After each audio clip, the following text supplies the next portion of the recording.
In the year 2347, humanity had finally taken its place among the stars. After decades of exploration and technological advancement, Earth joined an interstellar alliance known as the Galactic Council. This council was made up of dozens of alien species, each with their own unique cultures, languages, and histories. For the first time, humans were not alone in the universe. It was a moment of pride, but also one filled with challenges. Leading the human delegation to the Council's central hub on the planet Silos 9 was Daniel Carter, a calm and experienced diplomat who had spent years preparing for this day. By his side was Rachel Moore, a sharp and quick-thinking assistant who shared Daniel's passion for diplomacy. Together, they represented Earth and carried the hopes of billions of people back home. The council chambers were unlike anything Daniel or Rachel had ever seen. The room was massive, with towering ceilings that seemed to stretch into infinity. Alien representatives sat around a circular table, their forms ranging from insect-like creatures with shimmering exoskeletons to beings made entirely of glowing energy. Some communicated through spoken words, while others used telepathy, their thoughts translating into audible language through advanced translators. Daniel and Rachel stood at the center of the room, presenting artifacts from Earth's history.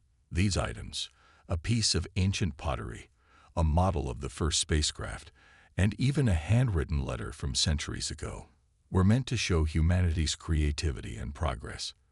But as Daniel reached for the final item in their collection, something unexpected happened.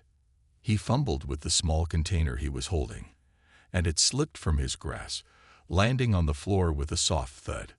Inside the container was a preserved human ear. It wasn't just any ear.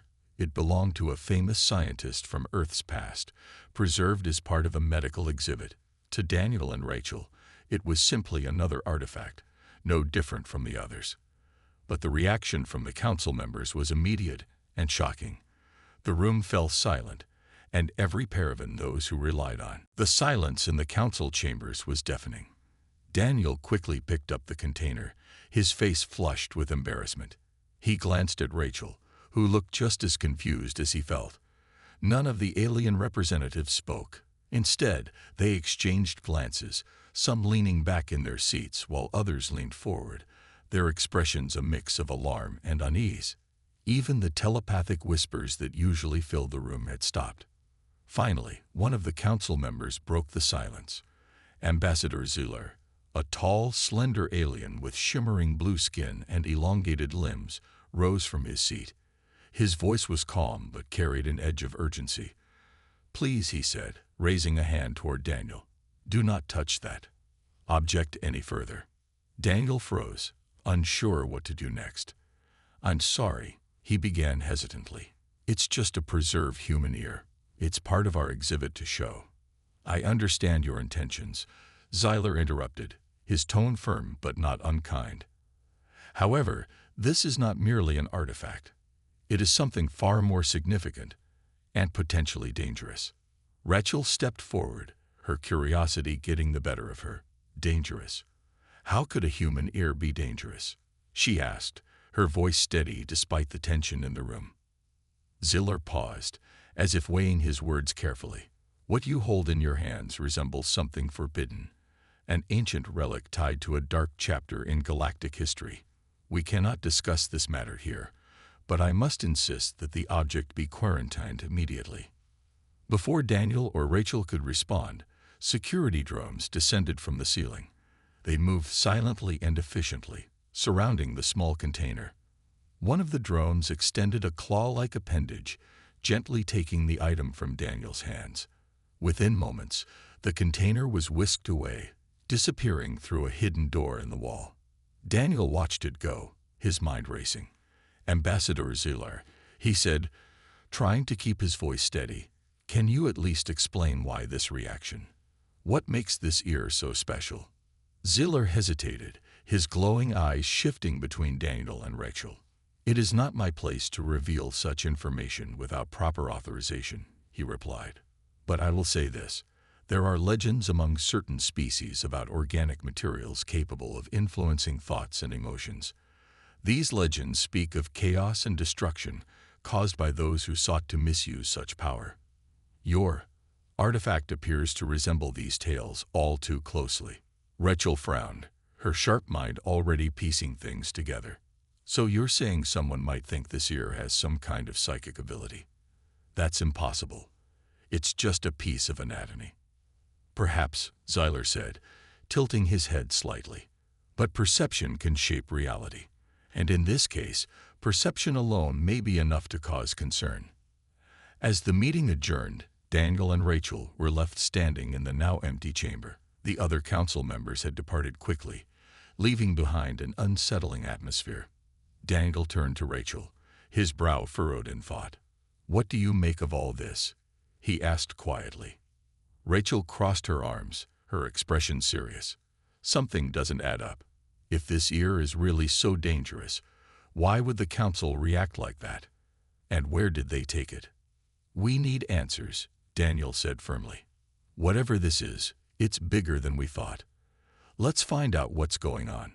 Little did they know, their discovery would lead them down a path far more complex and dangerous than either of them could have imagined. Back in their quarters, Daniel and Rachel tried to make sense of what had happened. The room was small but functional, with smooth metallic walls and a large window that offered a breathtaking view of Silos 9's twin suns. Despite the beauty outside, their minds were focused on the events in the council chambers. Daniel paced back and forth, his hands clasped behind his back, while Rachel sat at the edge of her chair, tapping her fingers nervously on the table. "This doesn't make any sense," Daniel muttered, breaking the silence. "A human ear. How could it possibly be dangerous? It's just biology." Rachel shook her head. "I don't know, but Ziller's reaction wasn't fake. He was scared, genuinely scared. And if something scares an alien diplomat, we should be worried too." Daniel stopped pacing and looked at her. "You're right. There's more to this than meets the eye. But how do we find out what's really going on?" Rachel leaned forward, her eyes narrowing as she thought. "We need someone who knows more about biology, and maybe even xenobiology. Someone who can explain why the council reacted like that."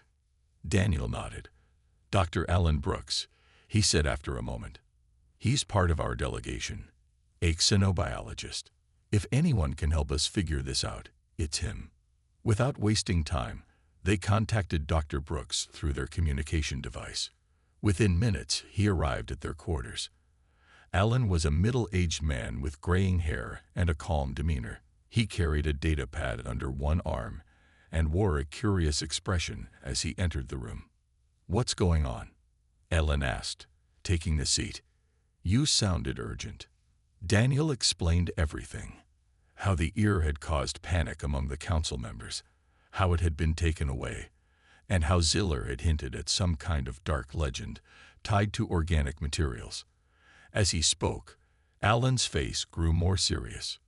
When Daniel finished, Alan let out a slow breath. "This is unexpected," he said, rubbing his chin. "But I've heard rumors about something like this before." "Rumors?" Rachel asked, leaning closer. "What kind of rumors?" Alan hesitated, choosing his words carefully. "There are stories among certain species about ancient civilizations that experimented with organic matter. These civilizations supposedly found ways to enhance or manipulate psychic abilities using biological components. One of these civilizations was called the Vorthakians. They were said to have created artifacts, organic relics, that could influence thoughts, emotions, and even actions." Daniel frowned. "You're saying this ear might be connected to those legends?" "It's possible," Alan replied. "The Vorthakians disappeared thousands of years ago, but their experiments left a scar on galactic history. Entire star systems fell into chaos because of their creations. Some believe remnants of their work still exist, hidden away." Rachel's eyes widened. "So the council thinks this ear is one of those relics?" "Not necessarily," Alan said, "but it's similar enough to trigger alarm. To them, perception matters. Even if the ear isn't dangerous, the belief that it could be is enough to cause trouble." Daniel sank into a chair, his mind racing. If that's true, then we're in deeper than we realized. The Council might see us as a threat, or worse, they might think we're hiding something. Rachel stood up, determination in her voice. Then we need to prove them wrong. We'll investigate this ourselves. Find out where the ear came from, why it caused such a reaction, and whether there's any truth to these legends.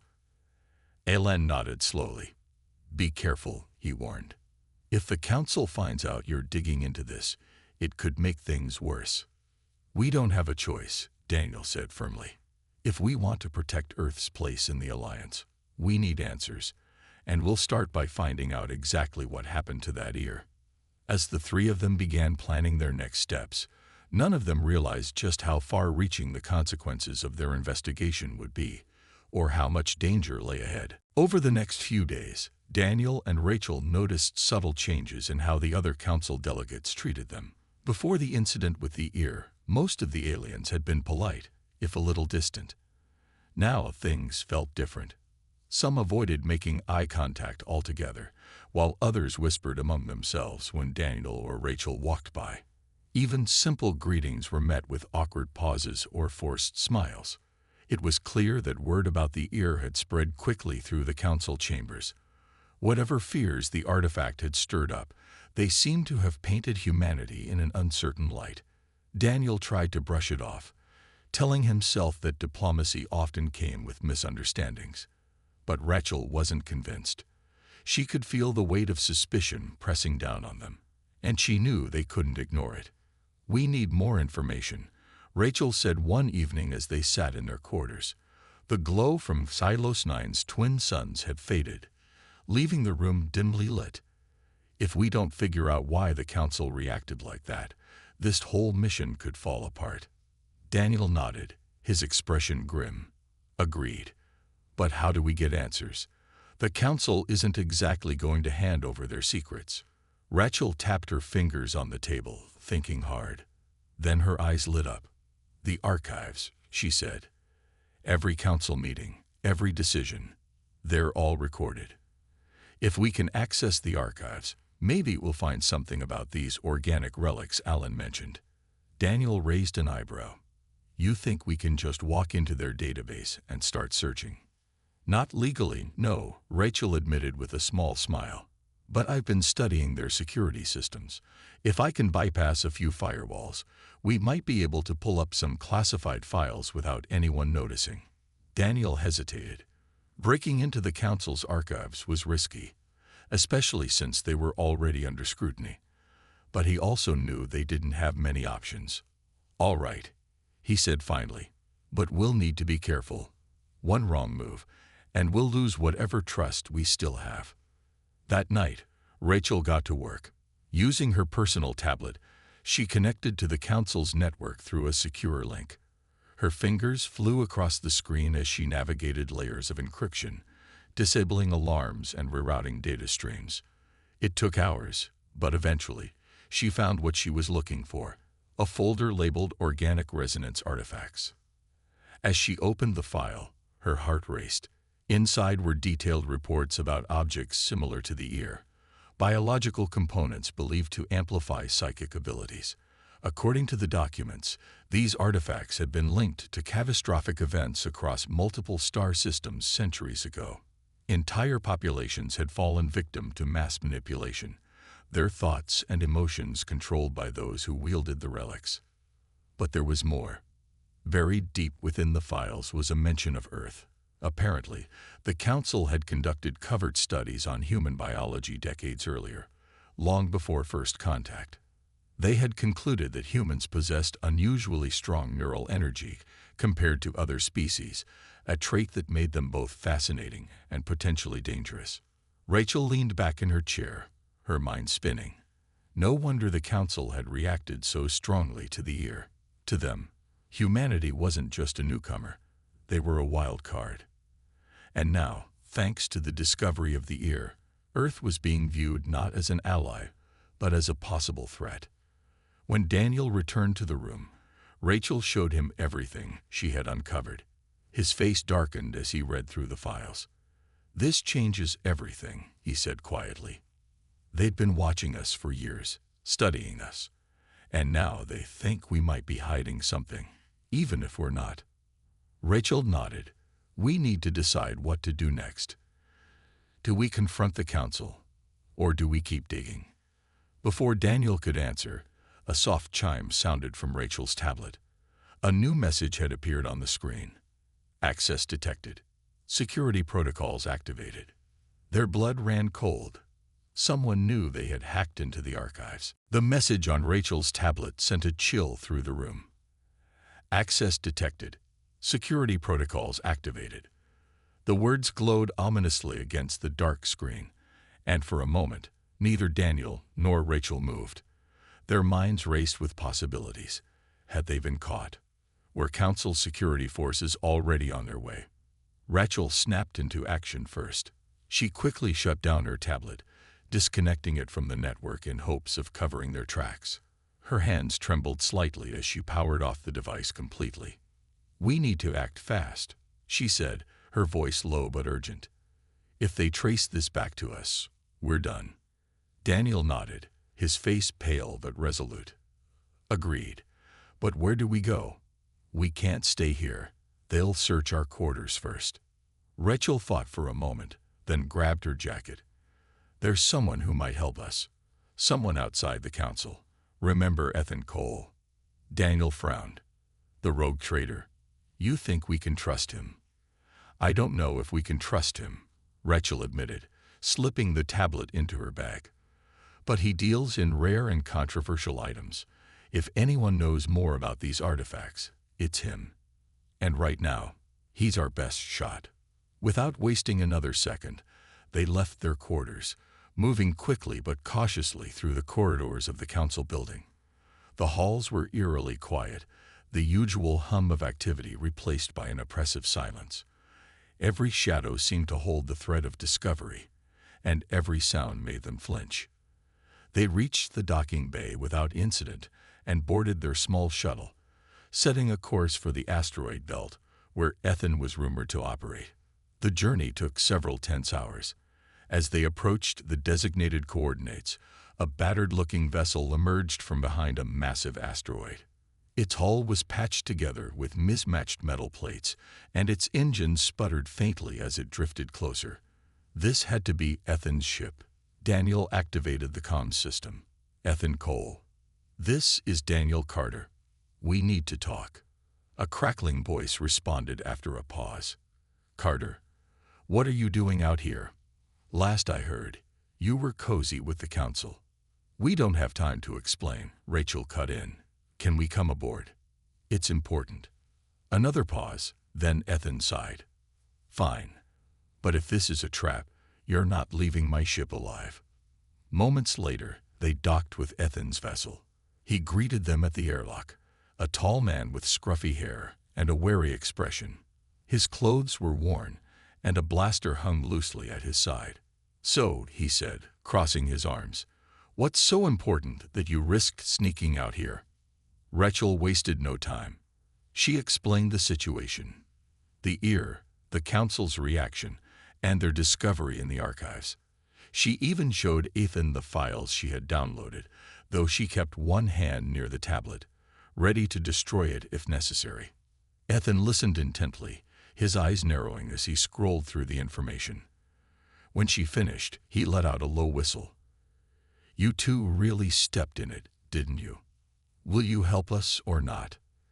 Daniel asked, his patience wearing thin. Ethan rubbed his chin, thinking. "All right, here's what I know. These artifacts, the ones like your ear, they're tied to something called neural resonance. Some species believe certain organic parts can amplify psychic abilities. Dangerous stuff, especially in the wrong hands." Rachel leaned forward. "Who has the wrong hands?" Ethan smirked. "Everyone. Pirates, rogue factions, even some council members. If someone gets hold of enough of these relics, they could control entire populations. That's why the council freaked out. They're scared of what humans might accidentally unleash, or worse, what someone else might take from you." Daniel exchanged a glance with Rachel. "Is there any way to stop it? to make sure these artifacts stay buried. Ethan shrugged. Maybe, but it won't be easy, and you'll need more allies than just me. Before they could ask anything else, alarms blared throughout the ship. Red lights flashed, and Ethan cursed under his breath. We've got company. Looks like your little hack didn't go unnoticed after all. Through the viewport, they saw Council ships closing in. Their escape window was rapidly closing. Ethan moved quickly, his calm demeanor replaced by sharp focus. All right, listen up, he said, strapping himself into the pilot's seat. We've got maybe 2 minutes before those Council ships lock onto us. If we don't act now, we're done for. Daniel and Rachel strapped themselves in as well, gripping the edges of their seats tightly. The Council ships were closing fast, their sleek designs glinting ominously in the dim light of the asteroid belt. Laser fire erupted around them, narrowly missing Ethan's battered vessel. Can this ship outrun them? Daniel asked, his voice tense. Ethan smirked, though his eyes remained fixed on the controls. Not a chance, but it doesn't have to. Hold on tight. With that, Ethan slammed his hand down on the throttle, sending the ship hurtling forward. The engines roared to life, shaking the entire vessel as they zigzagged through the dense field of asteroids. Large chunks of rock loomed dangerously close, forcing Ethan to make split-second maneuvers that left Daniel and Rachel gripping their seats even tighter. They're still following us, Rachel shouted, watching the Council ships weave through the chaos behind them. Their weapons fired again, illuminating the darkness with bursts of energy. One shot grazed the side of Ethan's ship, causing sparks to fly inside the cockpit. Hang on, Ethan yelled back. He pulled hard on the controls, spinning the ship into a tight barrel roll. For a moment, everything blurred as they spiraled wildly through space. When the ship finally stabilized, they found themselves hidden in the shadow of a massive asteroid. The Council ships passed by without spotting them, their searchlights scanning the area fruitlessly. Ethan let out a breath he'd been holding. That should buy us some time, he muttered, wiping sweat from his brow. But we're not safe yet. They'll figure out where we went eventually. Rachel turned to him, her face pale but determined. You said earlier that these artifacts are dangerous. Is there any way to destroy them permanently? Ethan hesitated, then nodded slowly. Yeah, there is, but it's risky. These things are tied to neural energy, basically raw psychic power. If you try to destroy one improperly, it could cause a feedback loop. Imagine a bomb going off inside someone's mind. Not pretty. Daniel frowned. So what do we do? Just leave them out there for someone else to find? No, Ethan replied firmly.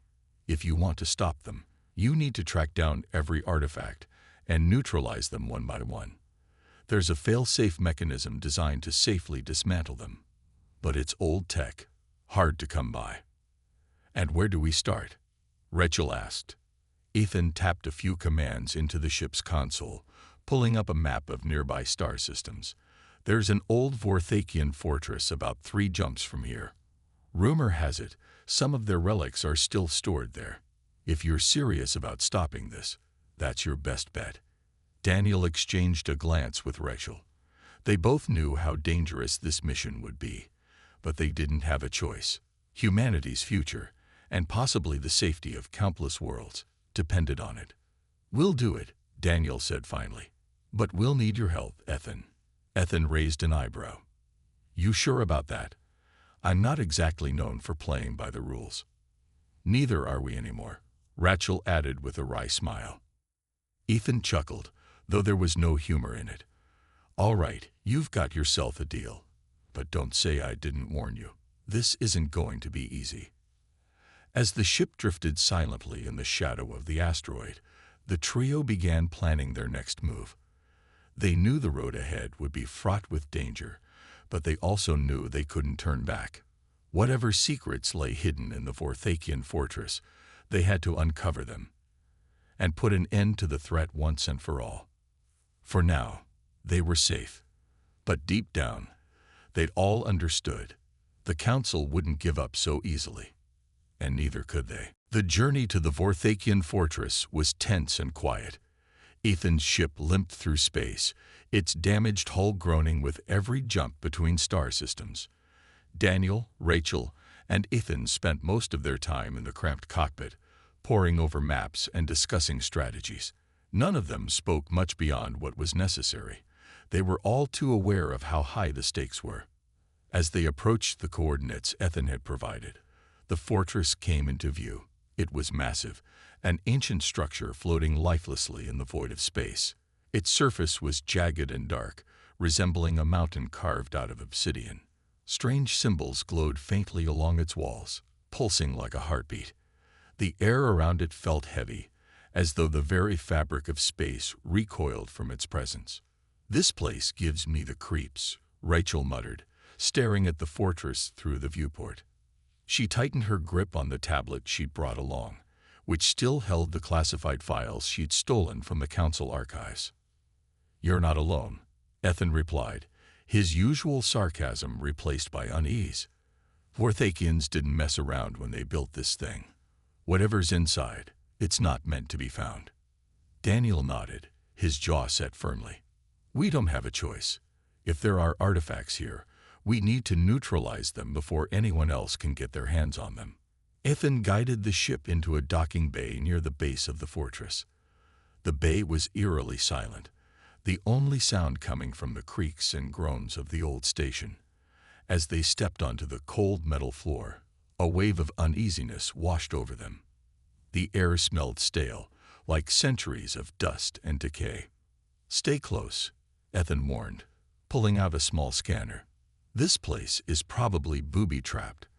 Vorthakians love their security measures." Rachel opened her tablet, trying to decipher the glowing symbols etched into the walls. "These look similar to the ones in the Council files," she said, pointing to one of the markings. "They might be instructions or warnings." Daniel frowned. "Warnings about what?" Before she could answer, a low hum filled the air. The ground beneath them vibrated slightly, and sections of the wall began shifting, revealing hidden mechanisms.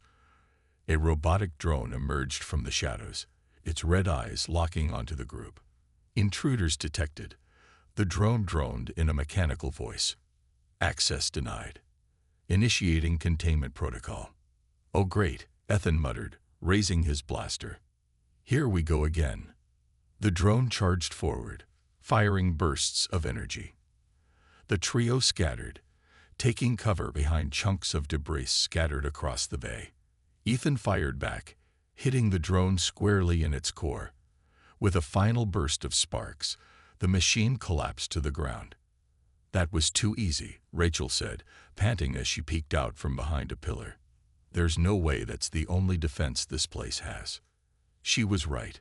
Moments later, more drones appeared, accompanied by strange, spider-like creatures that scuttled toward them with alarming speed. Their metallic bodies gleamed under the dim light, and their movements were eerily precise. "We need to move," Daniel shouted, dodging a blast from one of the drones. He grabbed Rachel's arm and pulled her toward a nearby corridor, while Ethan covered their retreat with his blaster. Once inside the corridor, they sealed the door behind them, buying themselves a brief moment of safety. The walls were lined with more glowing symbols, and the air grew colder the farther they went. "This way," Rachel said, consulting her tablet. "If I'm reading this right, the main chamber should be just ahead. That's where the artifacts are likely stored." Daniel nodded. "Let's hope we find what we're looking for, and that we live long enough to use it." But as they pressed onward, none of them noticed the faint shimmer in the air behind them. Something, or someone, was watching, and it wasn't part of the team. The corridor grew narrower and darker as they moved deeper into the fortress. The glowing symbols on the walls flickered erratically, casting eerie shadows that danced across the floor. Daniel led the way, his hand resting on the hilt of a small energy blade he brought along. Rachel followed closely behind, clutching her tablet like a lifeline, while Ethan brought up the rear, his blaster ready for anything. "This place feels alive," Rachel whispered, her voice barely audible over the hum of the fortress. "Like it's watching us." Could be sensors, Ethan replied, scanning the area with his weapon. Or it could just be your imagination running wild. Either way, don't let your guard down. They reached a large door at the end of the corridor. It was covered in intricate carvings, similar to the ones they'd seen earlier but far more detailed. At the center was a circular panel etched with strange patterns that pulsed faintly. "This must be it," Rachel said, pointing to the panel. "If I'm reading this right, we need to activate it to open the door." Daniel stepped forward, examining the panel carefully. "How do we do that without setting off another trap?" Rachel hesitated, then placed her hand on the panel. Her fingers traced the glowing lines, trying to mimic the pattern she'd seen in the council files. For a moment, nothing happened. Then the panel lit up brightly, and the door began to creak open with a deep, grinding sound. Inside was a massive chamber, filled with rows of cylindrical containers. Each container held something suspended in a gel-like substance, objects that looked disturbingly organic. Some resembled human body parts, while others were unrecognizable, twisted shapes that seemed almost alien. "These are the artifacts," Rachel breathed, her eyes wide with awe and fear. "The relics Xylar warned us about."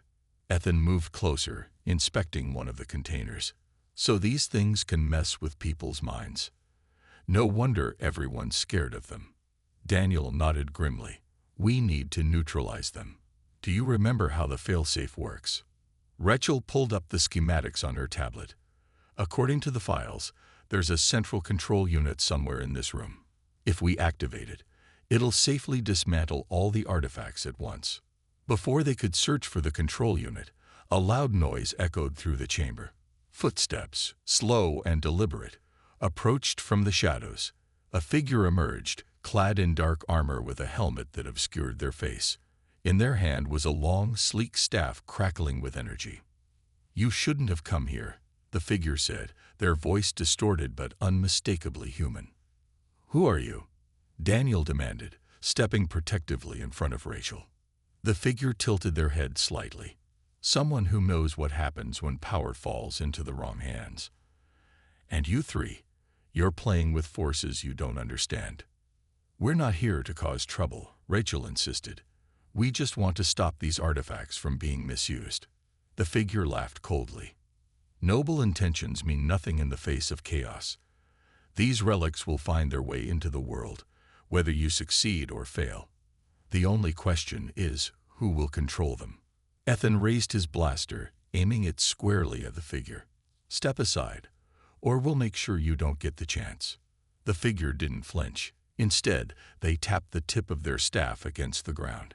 Instantly, the containers around them began to glow brighter, vibrating violently.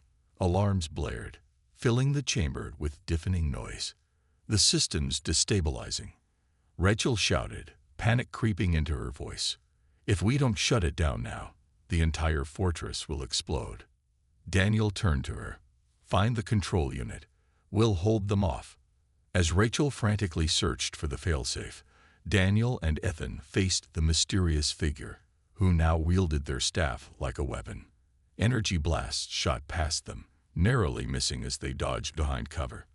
The battle was intense, every second ticking closer to disaster. Finally, Rachel spotted the control unit, a small console hidden behind one of the artifact containers. She sprinted toward it, her heart pounding. As she reached out to activate it, the figure lunged toward her, their staff aimed directly at her chest. "No," Daniel yelled, tackling the figure just in time. They crashed to the ground, giving Rachel the precious seconds she needed. With trembling hands, she pressed the activation button. The chamber erupted in light as the artifacts began to dissolve harmlessly within their containers. The vibrations stopped, and the alarms faded into silence. When the dust settled, the figure was gone. All that remained was an empty corridor leading back into the depths of the fortress. "What now?" Ethan asked, breathing heavily. Daniel looked at Rachel, who still stood by the control unit. "Now we go home, and hope we've done enough." The trio made their way back through the fortress, the weight of what they had just done, and what they had lost, pressing heavily on them. The once threatening hum of the ancient structure now felt like a mournful sigh, as though it knew its purpose had been fulfilled. Rachel walked silently, her tablet clutched tightly in her hands. Her mind kept replaying the moment she activated the failsafe, dissolving the artifacts and ending the immediate threat.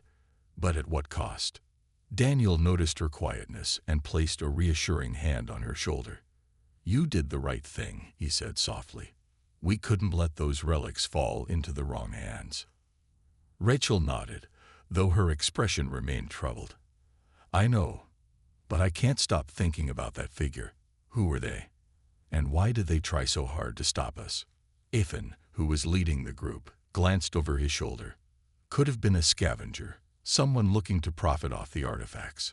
Or maybe they worked for one of the factions Ziller mentioned. Either way, they're gone now, and we've got bigger problems. They reached the docking bay where Ethan's ship awaited them, battered but still functional.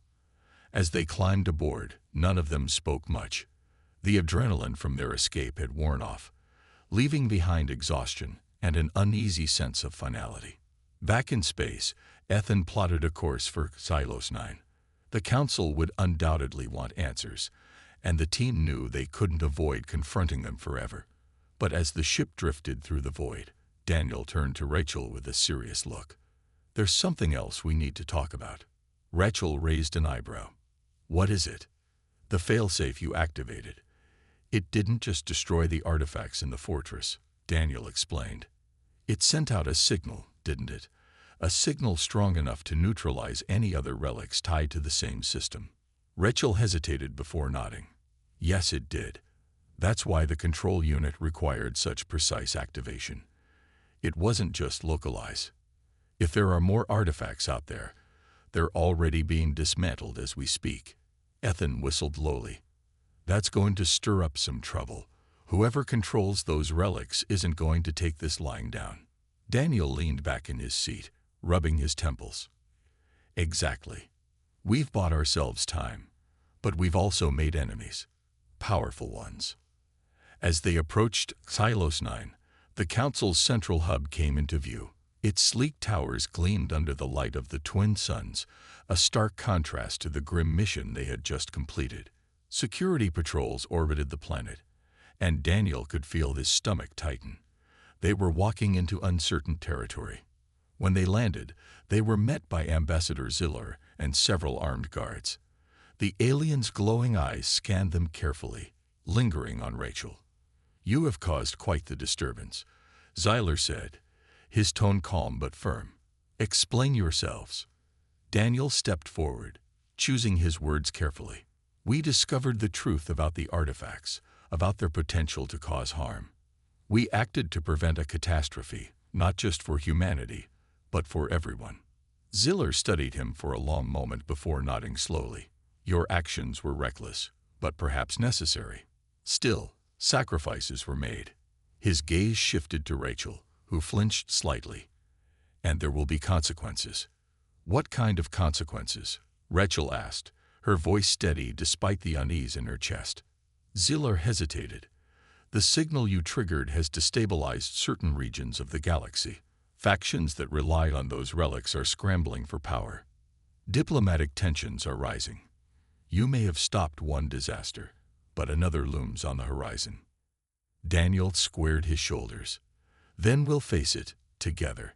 Humanity won't shy away from responsibility." Ziller seemed satisfied with the answer. "Very well. For now, your actions have secured Earth's place in the Alliance. But remember, trust must be earned, not given freely." As they left the council chambers, Daniel and Rachel exchanged a glance. They had survived the mission, but their fight was far from over.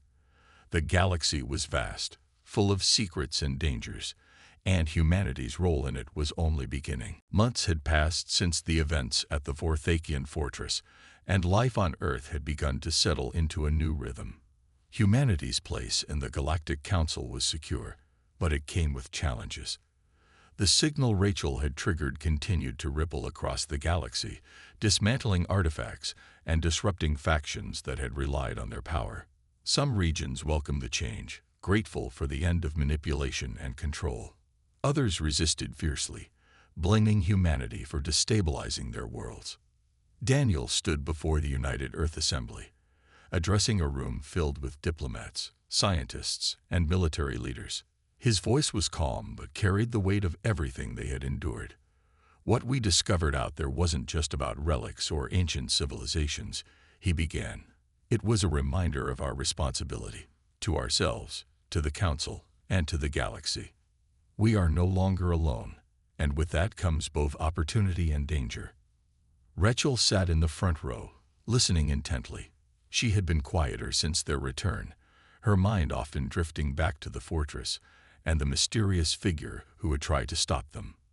Though she didn't speak of it often, she couldn't shake the feeling that their actions had set something larger into motion, something they might not fully understand yet.